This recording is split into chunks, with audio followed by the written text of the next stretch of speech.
All right. Hey, my collective, my TikTok or my YouTube collective. Look, I'm talking about my TikTok. Go look at the TikTok video I just posted because it relates to this message. I'm about to start calling this my Lotus Collective, my Lotus Seeds, since I got my website, the Lotus.space. But so I had a dream last night. And I think that this message is for all those that listen to me or just need to hear it or are going through the same energy as me. But so how the dream went was before, sorry, I just got ashes everywhere. Before I even start with the tarot, was that I was on a mountain. It looked like it was like Colorado type area, like a lot of mountains, a lot of farms, that kind of energy. And all of a sudden I looked up across the mountain and I was saying bye to family friends. And one of them in my dream was like my lover, but it was weird because in real life he's not, like he's like a brother. But and it was weird because the interactions too like were very subtle. So we're on this mountain, I'm saying bye to them, and like so it's two guys, the father and the son, and the father was like a father to me growing up. So anyway, so we're on this mountain, I'm saying bye to them. The father, the older guy, leaves and it's just me and the son, and I look over and it's like a huge forest fire. And I see it like approaching me, which in this dream I had a farm with a bunch of horses, my cat and my dog, that I have now, and a bunch of horses. So I looked at him panically and we both rushed back to the farm. We got my cat and my dog, we put them in my car, and then we ran back to the farm and we're saving the horses. But in order to save the horses, it was like I had to lead them through a trail through my house to then set them free. So I did some kind of research on the dream, and the message I was getting is that there's a little bit of like maybe frustration. Maybe you've been on like a dry spell when it comes to love, or like your sexual urges, or even just like your love life in general. You've been having some kind of frustrations and like frustrations when it comes to love and life. But the fire also is something that's power. Like it symbolizes power. So it's almost like there's this frustration with blockages that are keeping you from really obtaining your full power. And the horses are about that freedom, that free will, that free spirit, being open and free and not controlling, not trying to control another person, or not trying to control yourself, or anybody else for that matter, just allowing things to flow. So I really feel like oh shit, go away evil, that just fell off the counter. So this is like incense for protection and uncrossing. There's somebody that has some kind of negative. I almost feel like somebody wants to fight you, or somebody is speaking negatively on you or trying to cause your downfall. Those are the blockages. The blockages are coming from somebody else. But I feel like the universe, it's like you're trying to get to this point, right? This is your power and you expect to go this straight line here, and the universe is saying, no, you got to go this way. But you're not, the reason you're not getting there is because you keep hitting the blockages on the path that you're going, when the universe is like, look, just come this way.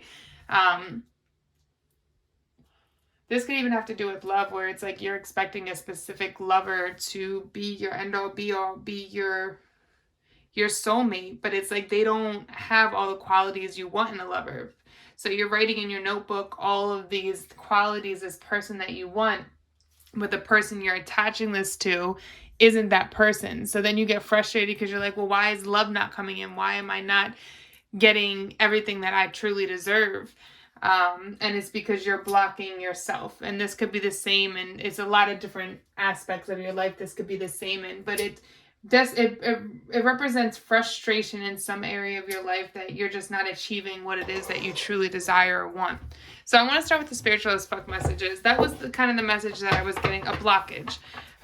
You're blocking yourself, and this is what's causing the frustrations. Okay, so grab your own butt and love yourself. Rise above your fuckheadedness, and maybe you literally can even. Just from this, I'm kind of getting this energy of you looking for validation on the outside of yourself from somebody else, from other people in general, instead of just validating yourself, loving yourself, giving to yourself, and respecting yourself, not over giving, over it's almost like playing a game to the point where it's like, okay, well, if I do this, he'll fall in love and then he'll love me and da-da-da, but it's not really authentically you, that kind of thing. Or in a job, same sense. And also it's rising above your F-headedness, which is your own bullshit, realizing where you're wrong, where you may have overreacted, where you may have done things that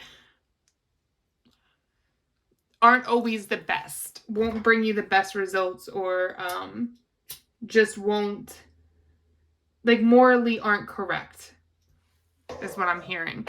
We all have our shadow side, and sometimes that side of us gets out of hand, but realizing and recognizing that in yourself and not playing victim. And maybe you literally can even. All right, so I'm going to read the back of these, and then we're going to get into the next part. Whatever type of butt you have, you're a complete psychopath if you can't see that butts of all kinds are super fucking awesome. Look around at all the butts of the world. Big butts, teeny tiny butts, jiggly butts, orangutan butts, elephant butts. Grab your butt right now, and aren't you lucky to be the kind of animal that gets to have a butt? The answer is yes, you're very lucky. I just feel like there's a need for you to stop focusing on where you feel like you fall short or you're not good enough. Stop focusing on the negative sides of yourself. Focus on what great things you have, the positive qualities, the good things about yourself, loving yourself, nurturing yourself, doing things to make yourself feel good. Not to please somebody else or make somebody like you or make somebody want to be your friend or be with you or make a job choose you or whatever it is. Like, just be authentically yourself and it'll happen naturally. The right people will be attracted to you. The right job will be attracted to you. Rise above the fuckheadedness. We're all fuckheads in our own way. The trick to winning at life is developing the ability to identify our own flavor of fuckheadedness and then rise above it. What one little thing can you do different-ish and better-ish today? You beautiful F-head you. I keep trying not to curse, but maybe you literally can even. Think you can't even? Slow your eye roll, step back, and give it another think. Guess what? Chances are you probably can even, with a little better attitude and some love in your heart. Today, if you catch yourself feeling like basic being out on someone, take a deep breath, call on your hood rat angels. Remember that you and all beings are tiny specks of divine, and surprise yourself on how you literally can even. So I really feel like there's just this need to accept and release, and then just love yourself, be present, and appreciate yourself for all the positive, great qualities that you have. Let's see what the tarot wants to say. What's the story? Let's get a more specific story for the collective. Okay. Let's see. 10 of Cups. This is all, and the Devil. It's like you want love. You want the family. You want somebody to appreciate you and love you. But then it's like these toxic side of yourself is like, oh no, he's not enough. He doesn't have enough followers. He doesn't have enough money.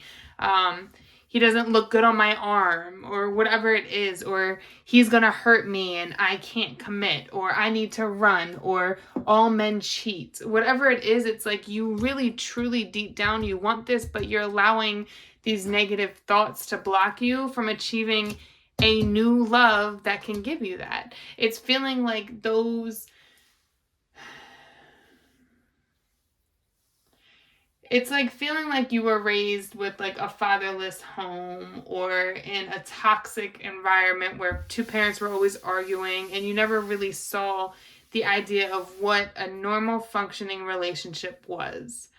So it's like as much as you want it and you strive for it, it's like the toxicity is what you're used to. So you keep going back to old situations that really just don't serve you and can't bring you happiness. and then blocking out the new ones. Or it's like a new one comes in and you automatically are like, nope, they can't do anything for me. They're not great. They're ugly. It's like you find every fault in them so that you'll hate them. But then you continue to go back to a situation that never brought you happiness, but the toxicity is normal for you. So instead of wanting to change because change is scary, it's like you keep yourself stuck. And this is why the universe is coming to the point where you're going through these challenges, because they're tired. They want you to take a new direction. They know you know the truth, but it's like you can't even, these ancestral curses, like these feelings that you're going through, this is something that seems to be going through for a long time. So it's hard to break this habit to this idea of what love is, or how it's supposed to look, or what it's supposed to be. But it's up to you. Like, do you want to manifest the love you truly desire, or do you want to continue to go to toxic situations? There's a lot around a new lover coming in that's going to bring you a lot of happiness, but it's also going to bring you a lot in your head, a lot of triggers, because I feel like it's going to be so different or feel so perfect that you're going to be like, okay, there's got to be something wrong with this. It's like you're going to find the fault in it. And really what you're going to find is the truth about your ungroundedness and your inability to really love wholeheartedly and vulnerably, not from a manipulative place where it's like you're getting something out of it. Yeah, it almost feels like the game of love, you've taken it too much of a game that you can't just let it be.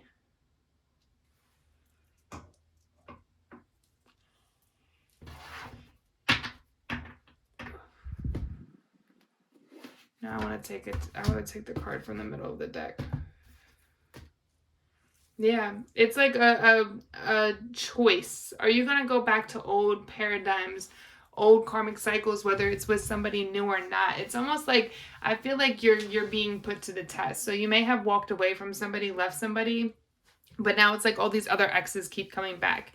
And it's like when you meet up with them, you realize they're in the same exact space they were when you left them. And it makes you, it's almost like an ego boost, because if you see it from an outside perspective and don't get yourself entangled in it again in their words, if you really listen to what they're saying, you'll realize that they're in the same paradigms, right? So for instance, like maybe you had an ex that also had a baby mom that they never left, right? Or maybe you had an ex that always cheated, right? So when you meet up with them, it's like you still get that passion, that initial connection to them because you had that, but you realize that you've elevated and gone to another level, and they're still on the same paradigm. Either they're still cheating on people, or they're still with their baby mom, still living with them, or whatever it is. And it's an ego boost when you realize, if you don't take that person back and you continue to walk away, because that's the test. Are you going to go back to these past people that have not grown and allow them to bring you back down the crab barrel? Or are you going to keep saying, oh, okay, well, I tried and now I see this is the same bullshit over here, so I'm pushing forward. And if it's going to take me a little bit longer until somebody comes along, that's okay, but I'm not going to go back to the past. I feel like there's going to be a couple lessons of this, like choices coming in, options coming in, a lot from the past maybe, or they just feel similar to the past. Like it's somebody coming in, but they're having baby mama drama, or they just moved out, now they live with their mom, or whatever it is. But the lesson is, are you going to finally walk away from these toxic patterns? And are you going to respect yourself enough that you won't settle for less? That's the question. Do you respect yourself enough that you refuse to settle for less? That's up to you. Or you can continue down that same cycle again. And this part of it does feel more focused towards love. Your relationship with love, and realizing your own toxic patterns when it comes to love and what you accept. It's up to you. Are you going to have the strength to stand independently by yourself and give yourself the love that you truly desire until that comes in? Or are you going to continue to settle for less and the idealization that somebody can give you more? So I think the message, especially from this dream, is, okay, what are you going to do? This is your choice. Are you going to go back and save the animals, save your home? Are you going to allow the fire to destroy it? It's almost like the fire is the karmic and the energies from the past, where you running back to save your home is you protecting what you've created, how far you've come, and not allowing someone to drag you back down a cycle, walking away from what doesn't serve you, and being so proud of yourself for saying, wow, I'm not still in this cycle. I can't believe they're still there. It's been this many years and nothing's changed. It's almost like a, wow, I made the right choice. It's like confirmation of that. Like, I feel like you should go on these dates with these people. It doesn't mean you have to fuck them or let them over or I didn't mean to curse like that, but you get what I'm saying. Like, you could just go on a dinner date, have a conversation with them, get closure, and pull away from it. But you have to have the strength to do that and to decide, I'm worthy of more. I want more. I wrote down what I wanted, and this is what I'm manifesting, and sticking to it until that comes. Can you do that? I think that's what the universe wants to know. All right, I hope this helps. Please like the video, subscribe, and follow me on YouTube, or not YouTube, TikTok, Instagram. I do free readings on there, on both Instagram and TikTok. Or check out my website, thelotus.space. All right, thanks.